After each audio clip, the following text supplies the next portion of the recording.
Diálogos na USP. Os temas da atualidade. A apresentação, Marcelo Hollenberg. Bom dia. No próximo dia 22, se comemora o Dia Internacional da Biodiversidade Biológica, ou simplesmente o Dia Mundial da Biodiversidade. Criado pelas Nações Unidas em 93, a data tinha, e ainda tem, a intenção de aumentar a compreensão e a sensibilização de todos para as questões da biodiversidade. Temas como a maior iniciativa de cooperação internacional, agricultura sustentável, desertificação, água e saneamento e saúde e desenvolvimento sustentável precisam estar permanentemente na pauta de governos e entidades civis. Mas o quanto isso de fato acontece? O quanto as questões de biodiversidade e sustentabilidade têm sido discutidas de forma ampla e efetiva? E mais importante, o quanto governos e a própria sociedade têm se preocupado com um tema que, em última instância, diz diretamente respeito à nossa própria existência. Justamente para falar sobre biodiversidade e sustentabilidade, o Diálogos na USP recebe agora os professores José Goldenberg, físico, ex-reitor da USP, ex-ministro da Educação e ex-secretário de Meio Ambiente do Estado de São Paulo e atual presidente da FAPESP, além, é claro, de ser colunista da Rádio USP. E o professor Pedro Luiz Cortez, professor associado livre-docente do Programa de Pós-Graduação em Ciência Ambiental, o PROCAM, do Instituto de Energia e Ambiente da USP, professor da ECA, Escola de Comunicações e Artes, e coordenador da Rede Internacional de Estudos sobre Meio Ambiente e Sustentabilidade, o RIMAS, e também colunista da Rádio USP. Professores, muito bom dia, muito obrigado pela presença dos senhores aqui conosco. Bom dia. Bom dia a todos. Bom, obrigado. Antes de mais nada, eu queria começar e já colocando o professor Goldenberg. Professor, dia 22, quer dizer, terça-feira que vem, como eu comentei agora na abertura do nosso programa, comemora-se o Dia da Sustentabilidade, o Dia da Biodiversidade, Mundial da Biodiversidade. Esse é um dia para se comemorar ou é um dia para levar a uma reflexão? Olha, como tudo na vida, né? Há aspectos a comemorar e há aspectos a lamentar, viu? A lamentar, professor? A lamentar, sim, mas eu creio que não há a menor dúvida, né, de que nos últimos 30 anos, sobretudo a partir de 1992, com a adoção das convenções, da Convenção do Clima e a da Biodiversidade, houve muitos progressos. Naturalmente, os mais entusiastas pela conservação da biodiversidade gostariam de mais.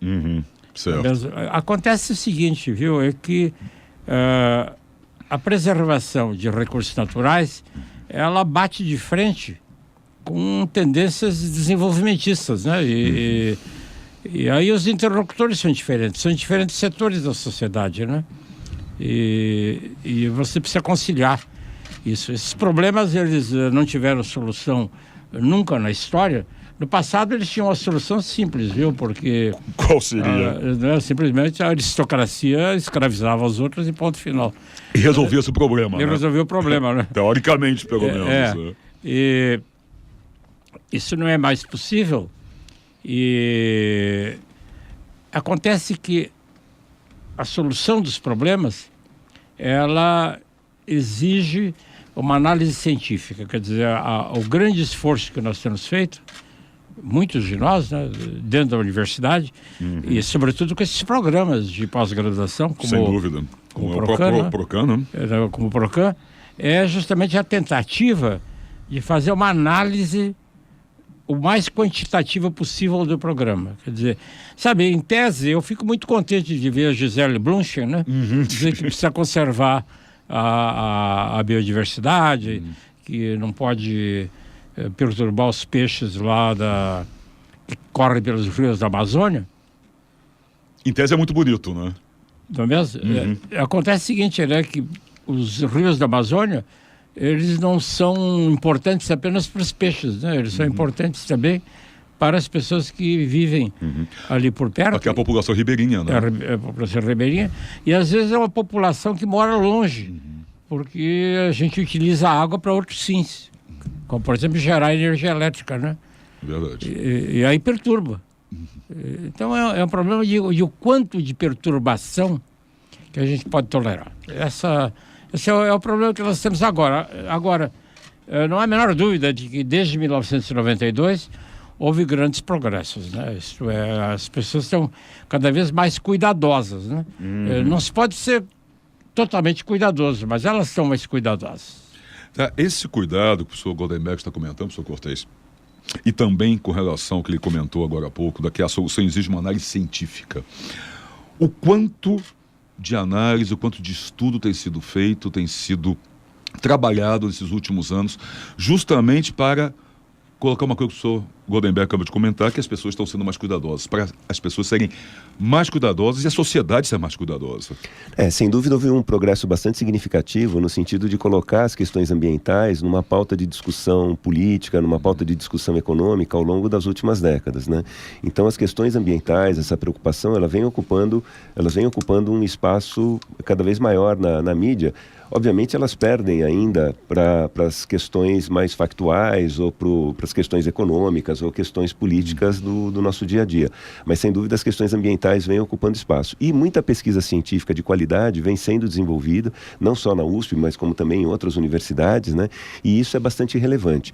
O grande obstáculo que eu vejo, por vezes, é fazer com que essas pesquisas científicas, elas alcancem os formuladores de políticas públicas, ou seja, que os formuladores, eles utilizem esse conhecimento científico para embasar determinadas decisões que são propostas.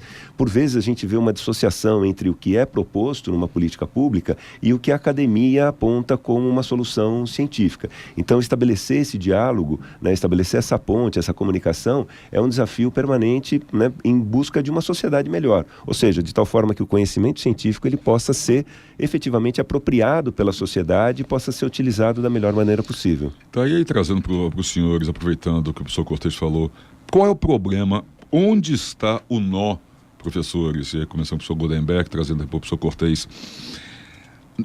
Onde está o nó para que esse diálogo não seja efetivamente estabelecido? São interesses econômicos, principalmente, interesses políticos. O que seria? Olha, eu acho que a resposta é clara, viu? São interesses econômicos, viu? Constantemente, né? Constantemente, viu? E eu vou dar um exemplo de uma política em que a análise científica redundou em políticas públicas. O que é justamente o ponto que o Pedro levantou, que é muito importante, porque é claro que para muitos de nós aqui dentro da universidade, o que importa é a ciência. Quer dizer, você está fazendo ciência porque você gosta de ciência. Sim. E quer fazer o conhecimento avançar. Acontece que nós temos aqui, quem está pagando é a população. Exatamente, a sociedade que mantém a universidade. Então nós temos uma pesada responsabilidade, né, de mostrar que o nosso trabalho não é um trabalho simplesmente para o nosso próprio prazer.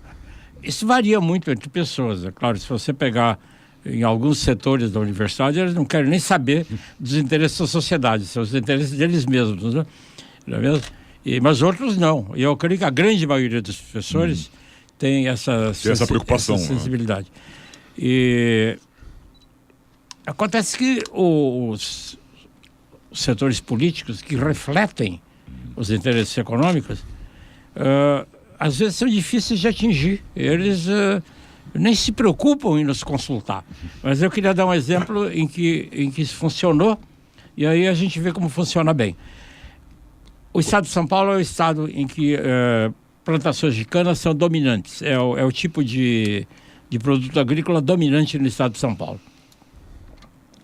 Porque tem a produção de etanol, que tem uma porção de vantagens. Sem dúvida. Reduz a poluição e várias outras coisas.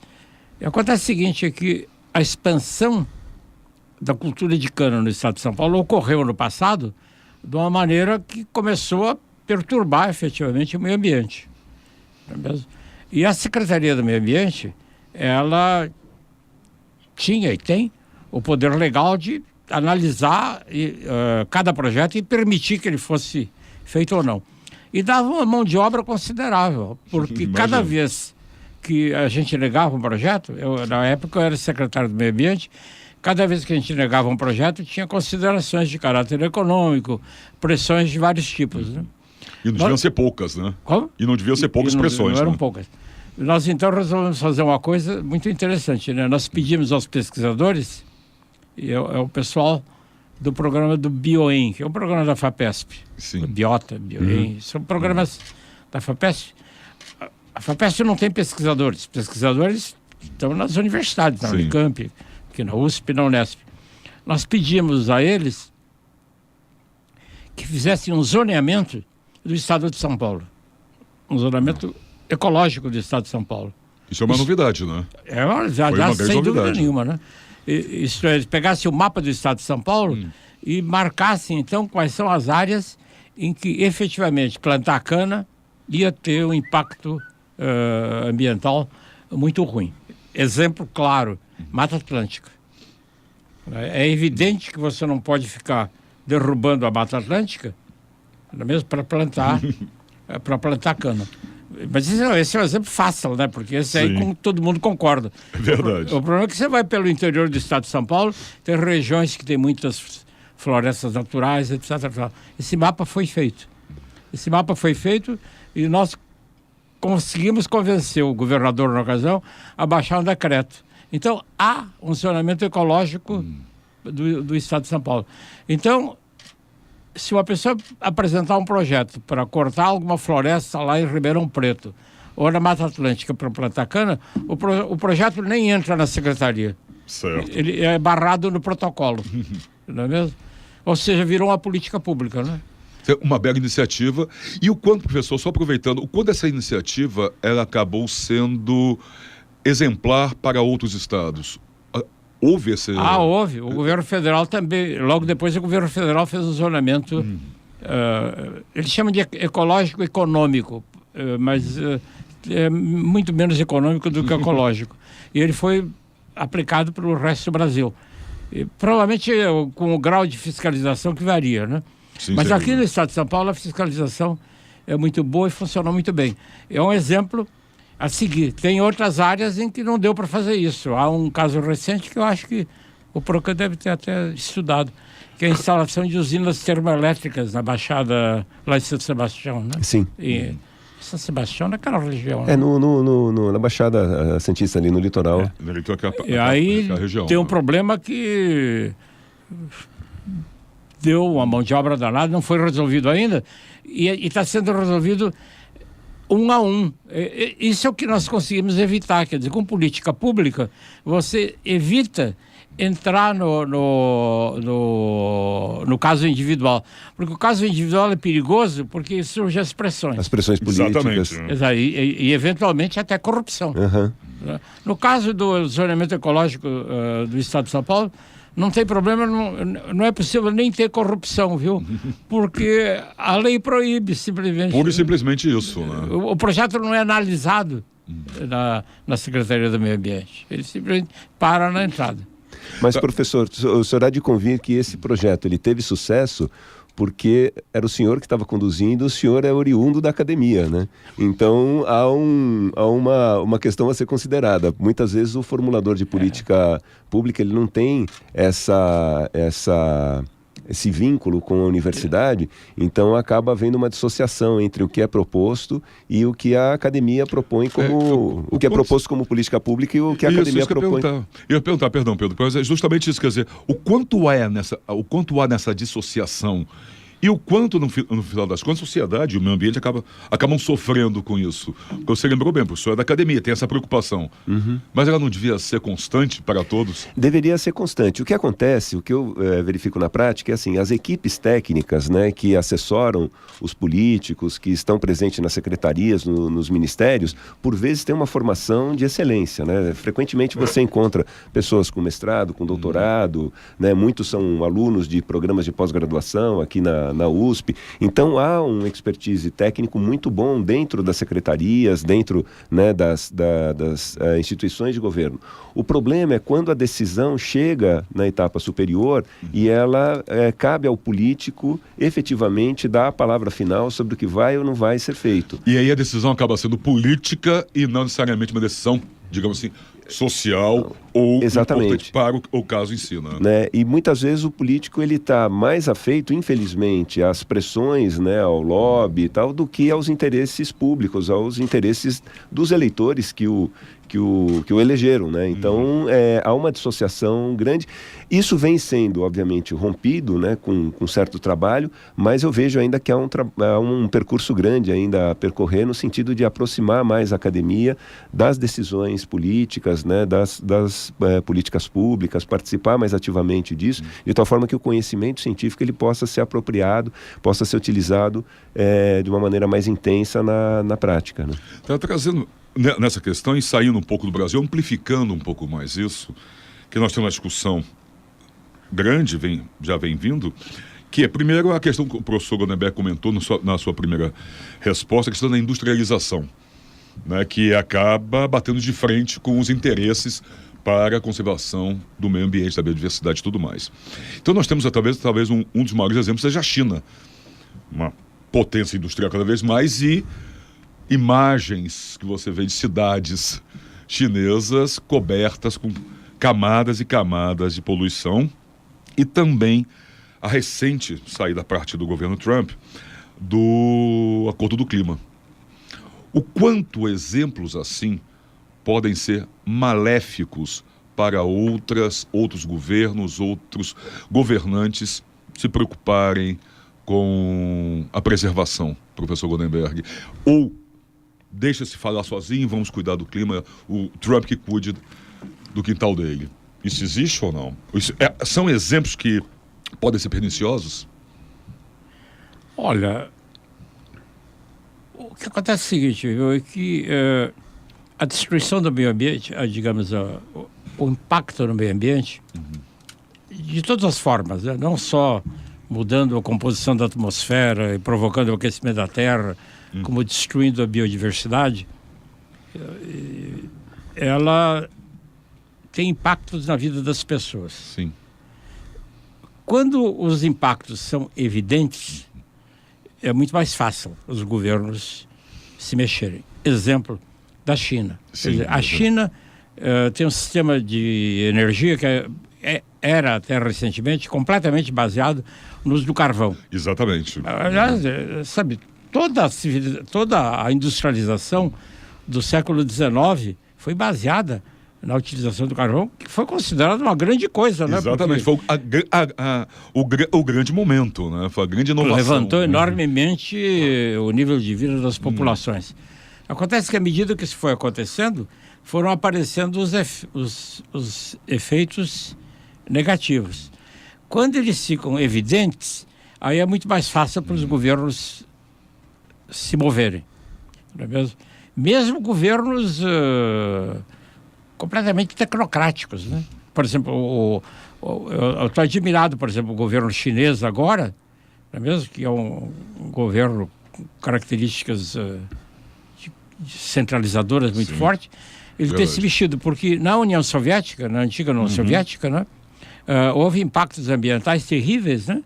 E que deveriam ter sido evitados, sobretudo por pessoas que eram os socialistas e os comunistas, cuja ideologia era a ideologia de melhorar efetivamente a situação do proletariado, dos trabalhadores, né? Pelo menos na teoria era isso. Com né? uma cegueira completa. Então, por exemplo, o que aconteceu com o Mar Aral, Sim, exatamente. é uma coisa muito interessante, quer dizer, os engenheiros soviéticos, muito bons, não é mesmo? Acharam que dava para utilizar os rios que abasteciam o Mar Aral para irrigação e produzir algodão e tornar a União Soviética independente de importações de algodão. É uma visão do governo, né? Uma visão do governo, digamos, centralizador, etc. e tal. Muito bem. Acontece que isso não foi feito adequadamente, não é mesmo? E acabou secando, praticamente Praticamente secou o Mar de Aral, né? Secou o Mar de Aral e não teve nem água para fazer a irrigação. Eu estou citando esse evento porque, sabe, eu não sou uma pessoa da área ambiental, né? Mas essa foi a primeira tese na área ambiental que eu orientei. De uma aluna, de uma moça que há muito tempo atrás. Porque eu me interessei pelo problema porque ligava a energia com o meio ambiente. Então, quando o efeito é evidente, os governos se movem, em geral. E a China, por exemplo, está se movendo, que é uma coisa positiva. Isso é muito importante. Outros não se movem. O presidente Trump, ele está dando esse enfoque, digamos, cantando de galo, né? É porque o meio ambiente nos Estados Unidos é muito bom. Ele pode, aliás, falar o quanto ele quiser, né? Porque as leis americanas são tão fortes, viu? Que ele não vai conseguir estragar o meio ambiente nos Estados Unidos. É isso que comentou-se, né? Quer dizer, ele pode falar o que ele quiser, mas a história e as leis, elas falam por si também. Quer dizer, ele acaba falando sozinho, né? Então, por exemplo, um dos temas eleitorais importantes que ele usou para ser eleito, né, foi reviver a indústria do carvão. Sim. Bom, a indústria do carvão não vai ser reavivada nos Estados Unidos. Faça o Trump o que quiser. Exatamente. Entende? Ela é antieconômica, ela foi superada por outras tecnologias mais modernas, e na medida que ele conseguir aumentar um pouquinho o uso do carvão, as leis ambientais são tão sólidas nos Estados Unidos que eles vão impedir de fazer. Quer dizer, se a cidade de Pittsburgh começar a ficar poluída, como ficam as cidades chinesas, né? Não, isso vai ser uma grita danada. Não, certamente a população vai reclamar. Né? Porque aquela coisa, mais do que uma estética ou uma ação governamental, a ação social, a ação... Uma política pública mesmo, as ações da sociedade com relação a isso, e as leis, como o senhor mencionou, né? Que acaba superando essa atitude. Mas é por isso que eu acho que nós, aqui no estado de São Paulo, pelo menos, estamos indo relativamente bem, porque o trabalho dos nossos colegas do Procam, dos Institutos de Energia, dos outros, pessoal da Unicamp também, eles estão fazendo essas análises quantitativas através de essas teses de mestrado, doutorado, que documentam essas coisas, né? De modo que o tema não pode ser resolvido apenas com vontade política, né? De agradar o prefeito de Bertioga ou daqui e de lá, quer dizer... não deve ser assim, né? Agora, por isso que eu tenho insistido desde o começo, eu acho que funcionou, inclusive, né?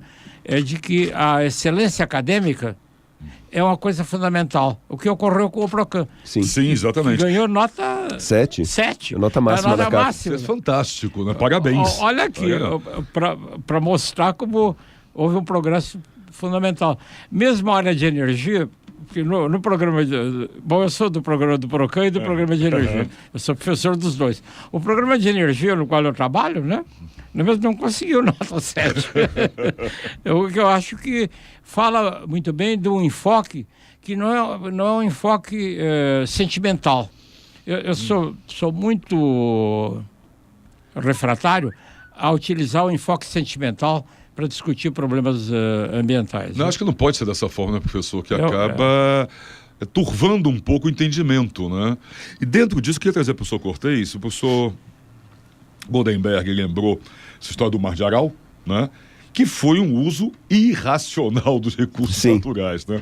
E tem se falado cada vez mais no uso racional dos recursos naturais e a manutenção da biodiversidade e tudo mais. Aí eu trazer para o professor Cortez em cima, inclusive, o que é estudado no Procam, o quanto de racional tem sido efetivamente o uso dos recursos naturais. Há uma maior racionalidade. O professor Goldenberg trouxe exemplo da própria preocupação na China, que é um exemplo e tanto. Mas o quanto isso tem sido efetivamente feito? O que acontece é que eu vejo que a racionalidade no uso dos recursos naturais, ela está atrelada à vigilância que a sociedade exerce.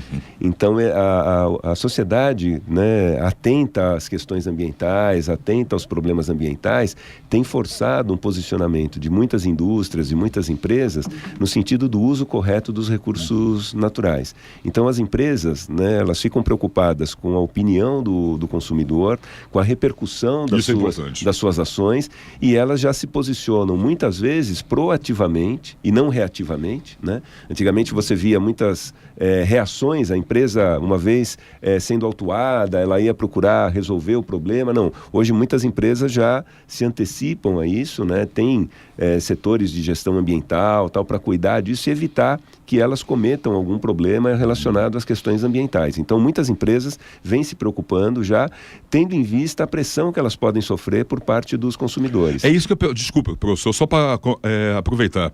Então, dentro disso, há uma maior conscientização da sociedade com relação às questões sem dúvida. do meio ambiente. Né? Como o professor Goldenberg disse, né, a partir das reuniões como o ECO 92 tal, a consciência ambiental vem sendo cada vez mais disseminada, a sociedade, de maneira geral, ela se preocupa com isso e faz parte de uma luta constante incluir a discussão das questões ambientais na pauta cotidiana, porque muitas vezes ainda as pessoas podem ter a impressão que as questões ambientais são dissociadas do nosso dia a dia, quando na verdade tem uma repercussão constante, né? Quando a gente fala, por exemplo, de transporte público, né, da melhoria da qualidade do transporte público, fundamentalmente a gente está lidando com uma coisa que afeta a saúde pública, que é a poluição do ar. Exatamente. Na medida em que a gente conseguir resolver a questão do transporte público, agilizar o transporte público, a gente pode retirar, né, os automóveis da rua, oferecer uma opção de fato para as pessoas em busca de um transporte de qualidade,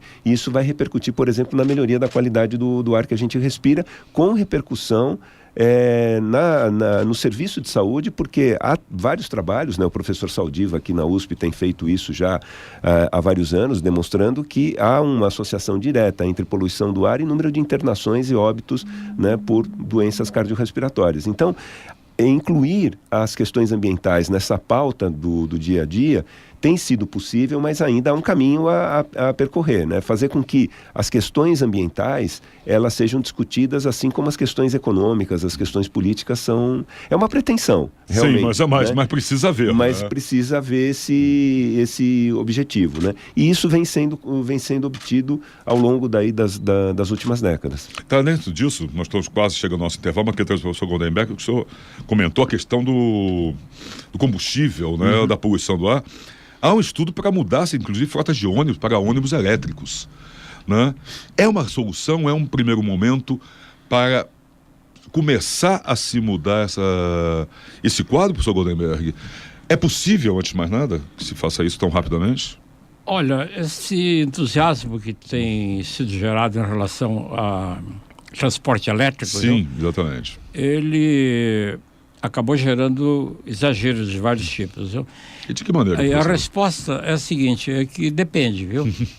Quer dizer, países que produzem eletricidade a partir de carvão e que utilizem essa eletricidade para carregar as baterias, não estão fazendo nada de bom, viu? Exatamente, não vai ajudar em nada, né? Não vai ajudar em nada, não é mesmo? Então, essa ênfase que está ocorrendo na Europa, por exemplo, de adoção de carros elétricos, é a pressão de prefeitos de Paris e de outras cidades que querem ver os automóveis.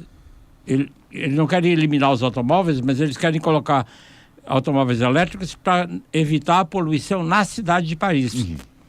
Isso é uma preocupação local, né? É local. É uma coisa que é pressionada pelos prefeitos e pela população que vive nas cidades. Acontece que, como a eletricidade lá não é gerada a partir de fontes renováveis, ela vai poluir em outro lugar, viu? Exatamente. Quer dizer, então, você só está mudando o local da poluição, né? Exatamente. É isso, né? Então, num país como o Brasil, onde a eletricidade, em grande parte, é gerada a partir de fontes renováveis, é uma ideia razoável. Mas o Brasil é um país muito grande, em que as distâncias em que as pessoas viajam, às vezes, são consideráveis.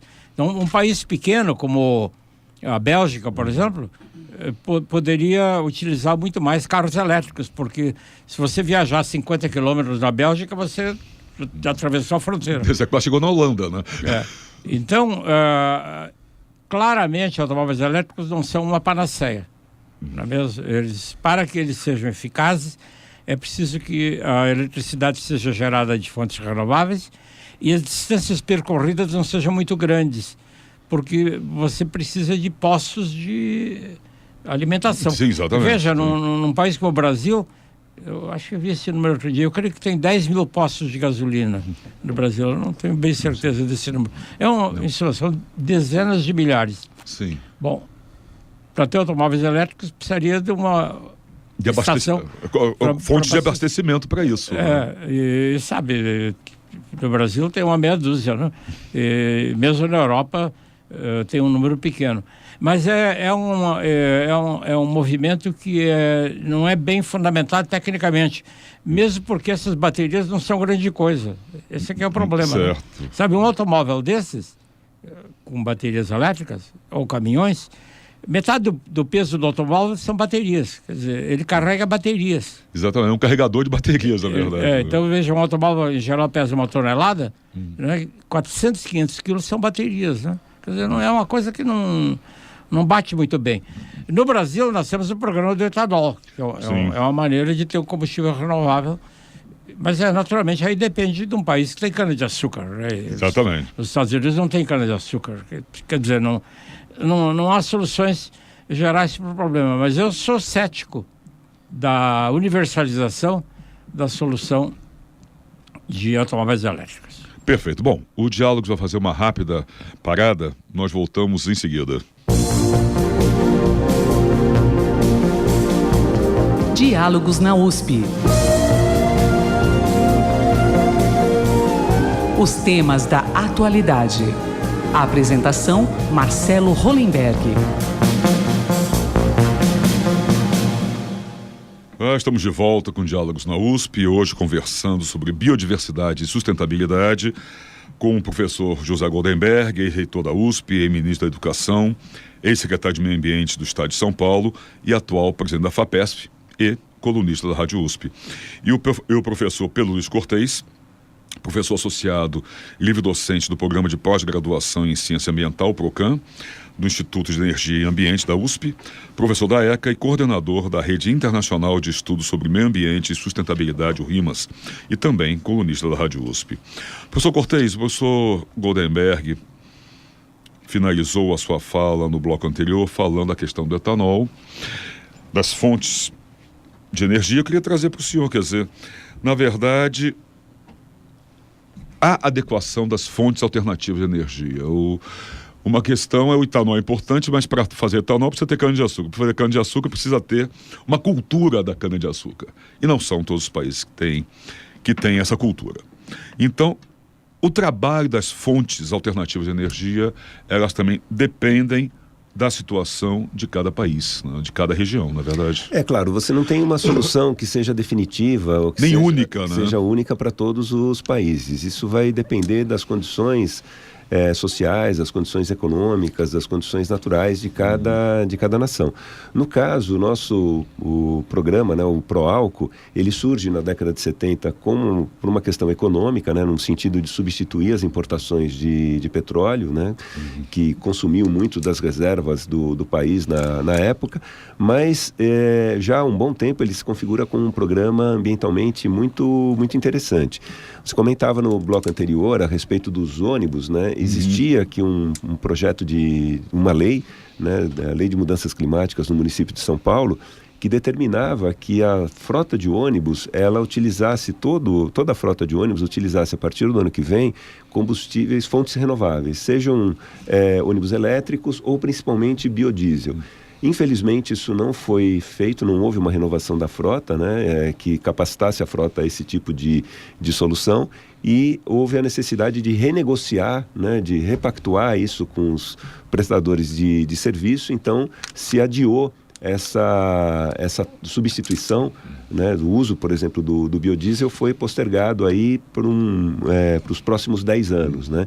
Então foi uma perda bastante significativa, porque o Brasil ele tem capacidade de fornecer, de produzir o biodiesel e tem tecnologia para utilizar o biodiesel numa frota urbana. E seria uma coisa extremamente salutar, porque São Paulo, como uma das maiores metrópoles do mundo, poderia assumir o protagonismo, né, de discutir qual tipo de combustível vai ser priorizado no serviço público, né, no serviço ofertado ao público, como o caso do transporte. E a gente tem tecnologia para isso, né? Por exemplo, os veículos flex, né, que permite tanto a utilização de gasolina, 100% de gasolina ou 100% de etanol, uma mistura desses combustíveis em qualquer proporção, isso é um ganho bastante significativo. Outra questão bastante importante também é a adição do etanol à gasolina.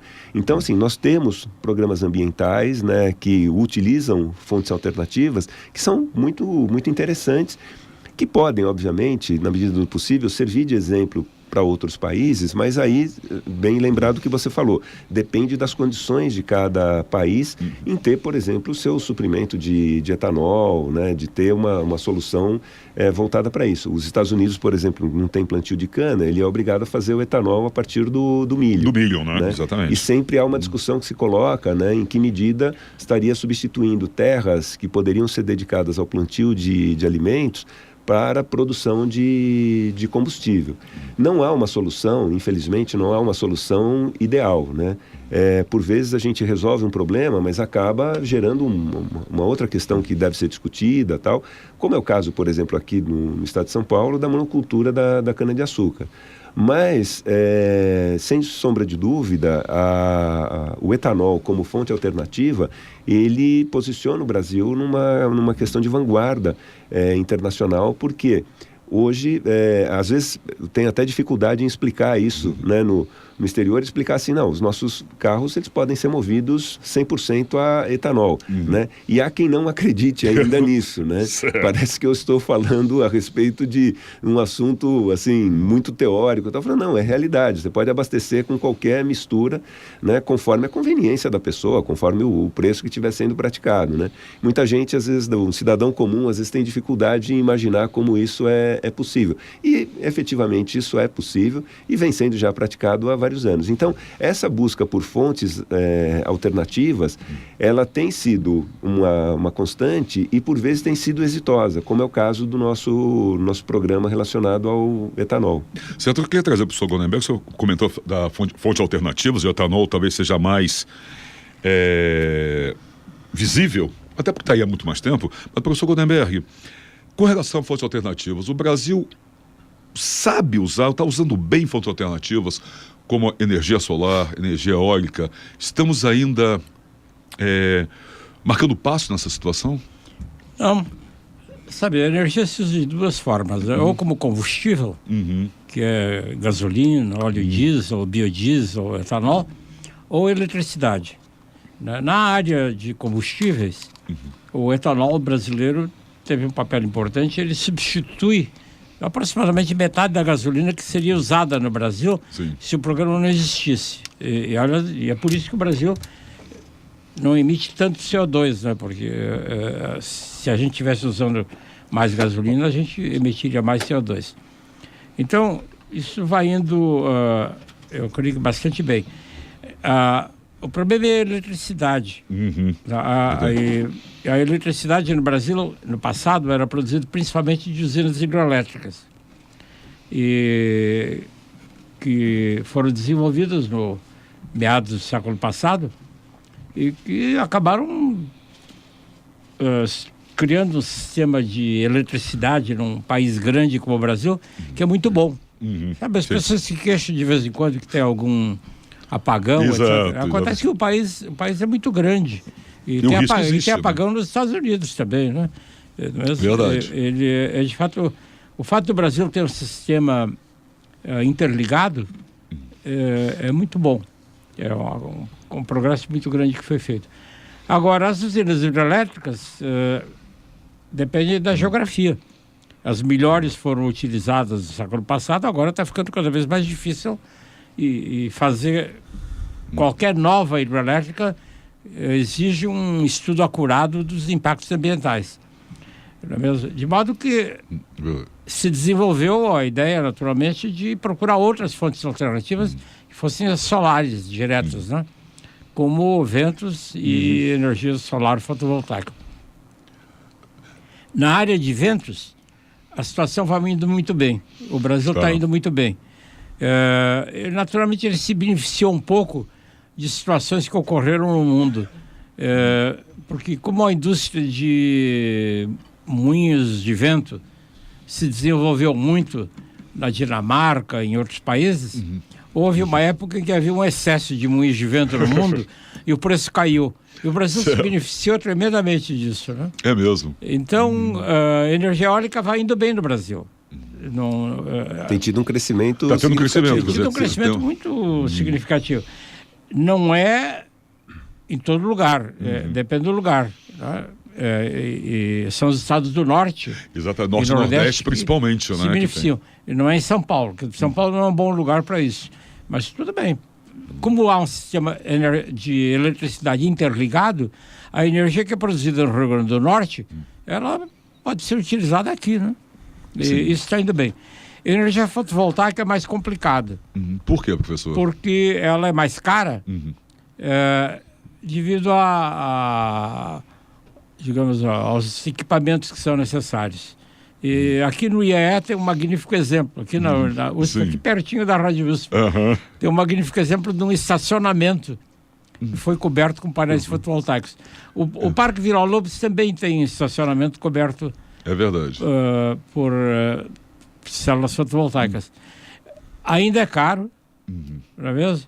E é intermitente. Quer dizer, há um problema com essas fontes solares, né? Como o nome diz, né? A energia solar depende do sol estar brilhando, né? É verdade. Então, quando o sol não brilha, há problemas. E aí precisa, então, usar outras fontes de energia ou armazenar.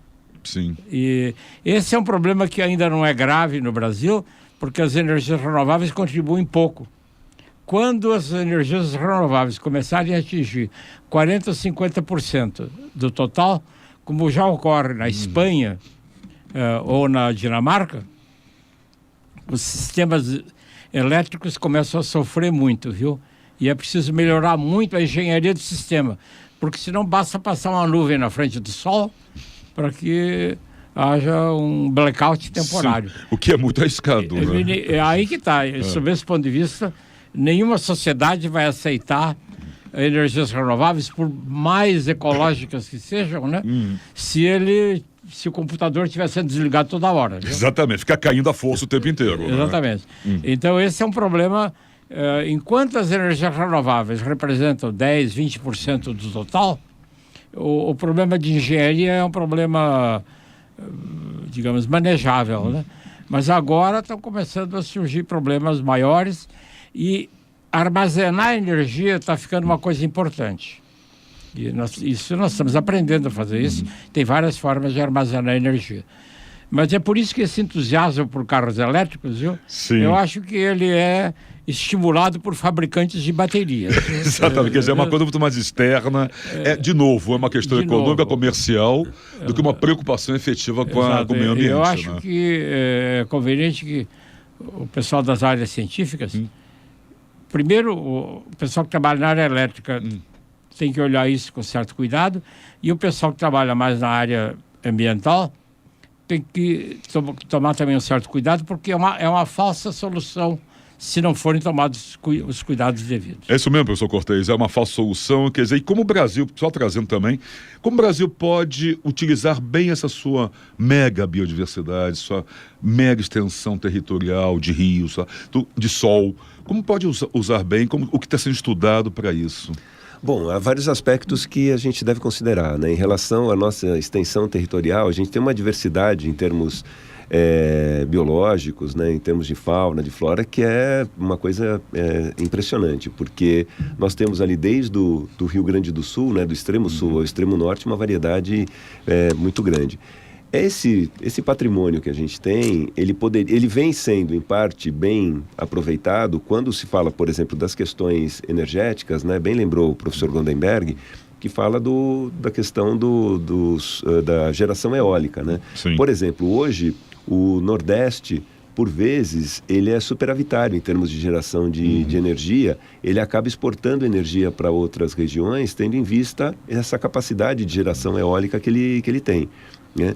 E a geração eólica, ela vem crescendo significativamente. Eu até acredito que, dentro de alguns anos, ela possa rivalizar com a geração termoelétrica. Tá? Eu acredito que pelo crescimento que vem apresentando nos últimos anos, pode chegar nesse momento, né? De você ter uma geração bastante significativa. Essa é uma forma de aproveitar um patrimônio natural que a gente tem. Mas há um patrimônio que a gente, por vezes, desconsidera, né?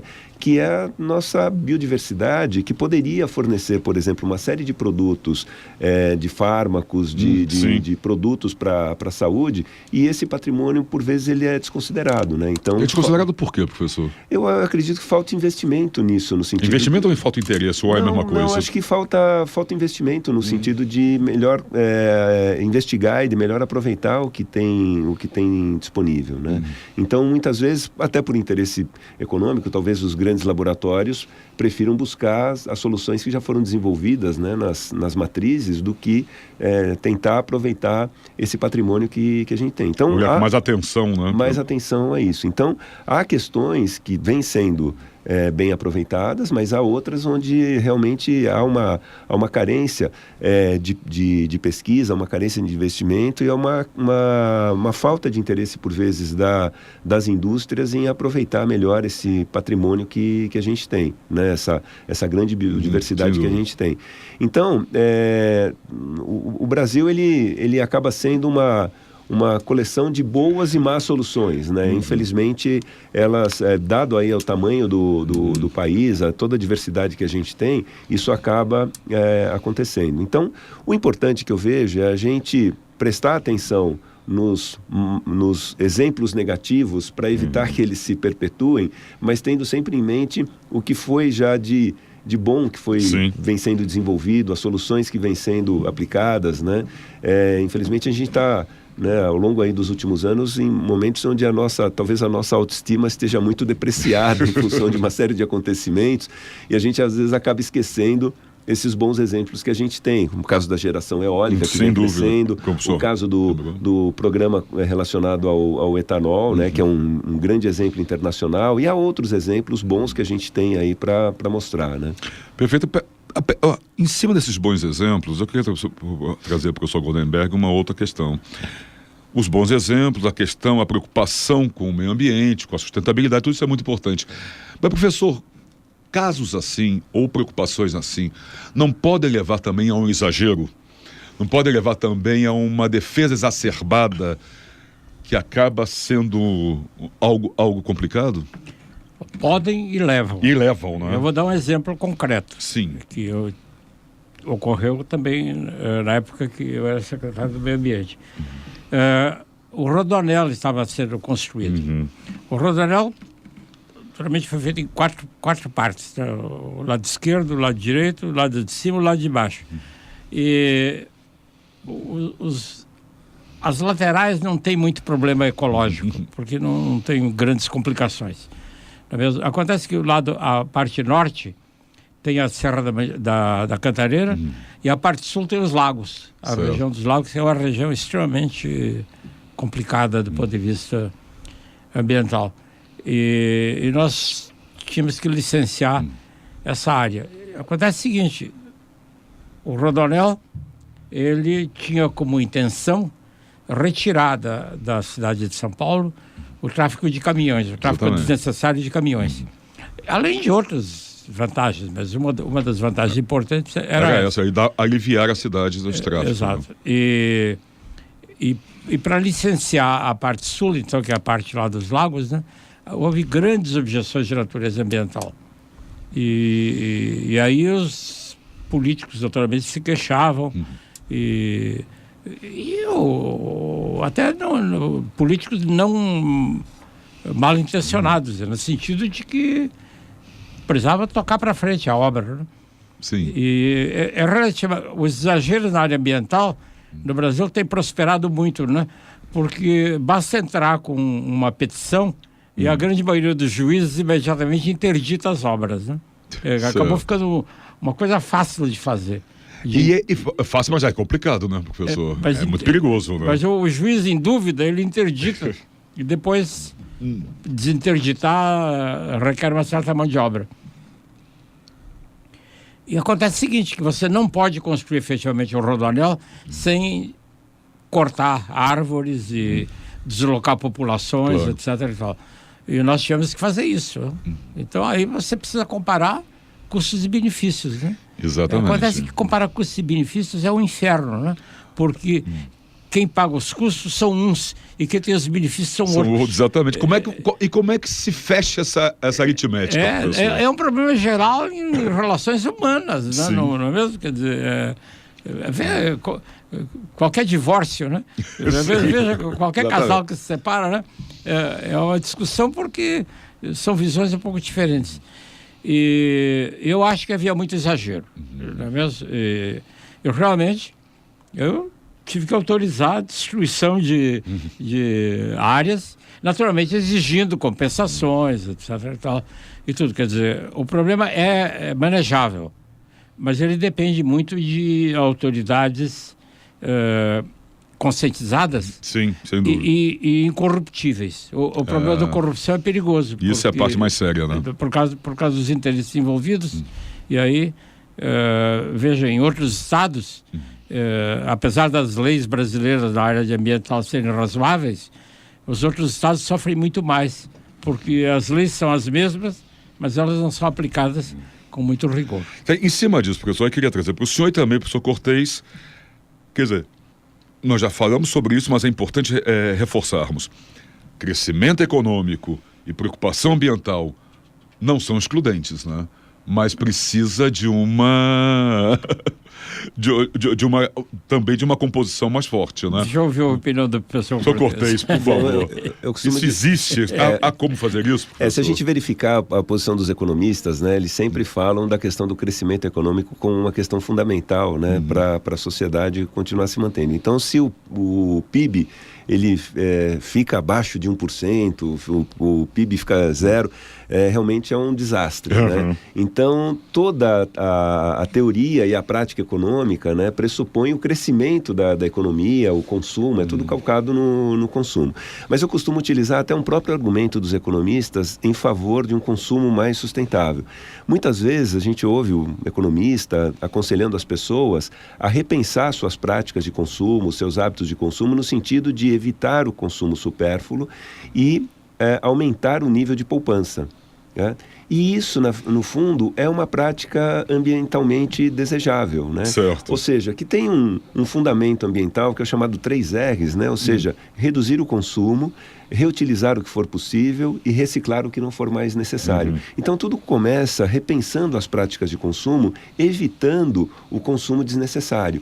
Isso não vai contra os ditames da economia, até mesmo porque muitos economistas preconizam isso no sentido de você poupar dinheiro, aumentar a poupança interna, que é muito importante para o país. Então, é possível conciliar o desenvolvimento econômico com preservação ambiental. Mas é claro que para isso você precisa ter um arcabouço legal bastante significativo. Essas leis elas precisam ser fiscalizadas, aplicadas e fiscalizadas, no sentido de evitar os exageros. E sempre tendo em mente que o desperdício de recursos naturais, ele na verdade, resulta de uma ineficiência das empresas.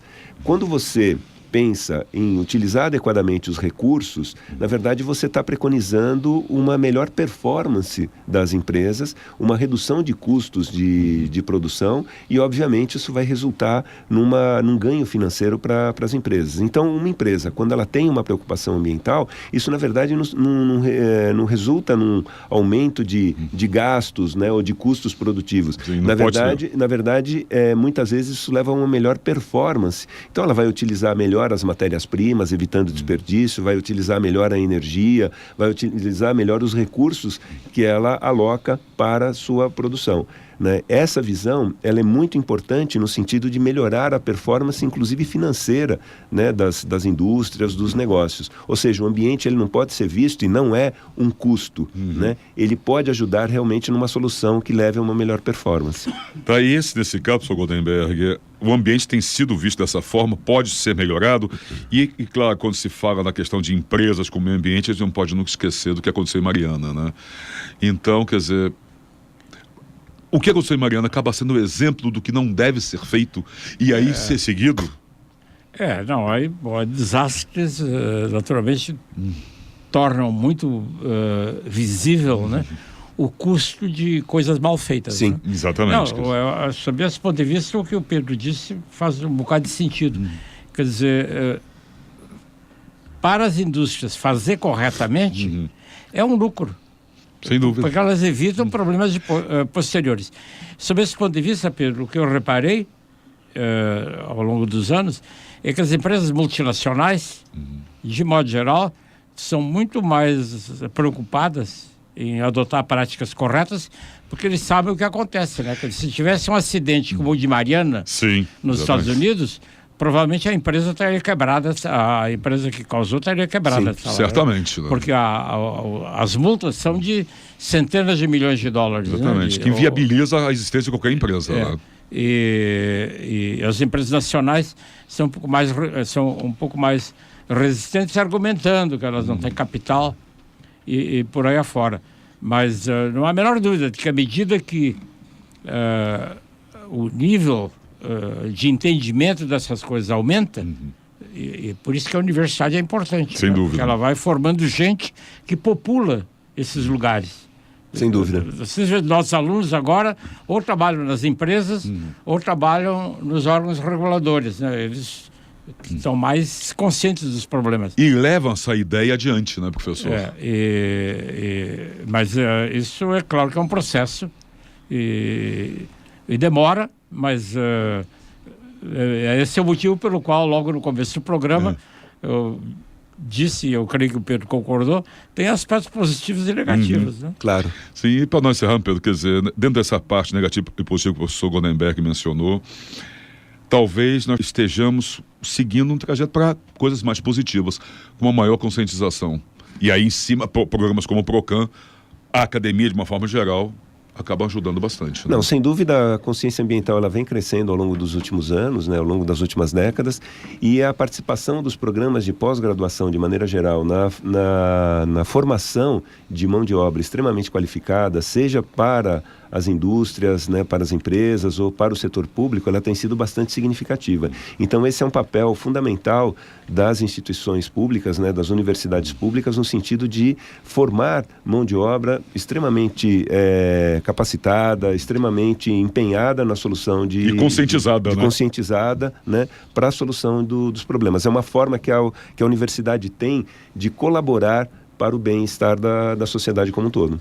Perfeito. Bom, o Diálogos na USP está chegando ao seu final. Queria agradecer muitíssimo a presença do professor José Goldenberg, ex-reitor da USP, ex-ministro da Educação, ex-secretário do Meio Ambiente do Estado de São Paulo, atual presidente da FAPESP e colunista da Rádio USP, professor Pedro Luiz Cortez, professor associado livre-docente do Programa de Pós-Graduação em Ciência Ambiental, PROCAN, no Instituto de Energia e Ambiente da USP, professor da ECA e coordenador da Rede Internacional de Estudos sobre Meio Ambiente e Sustentabilidade e também colunista da Rádio USP. Professores, muito obrigado pela presença dos senhores. Apresentação Diálogos na USP de Marcelo Hollenberg, produção Departamento de Jornalismo, Trabalhos Técnicos Márcio Ortiz. Essa edição na íntegra você confere em www.jornal.usp.br. Muito obrigado. Diálogos na USP. Os temas da atualidade. A apresentação Marcelo Hollenberg.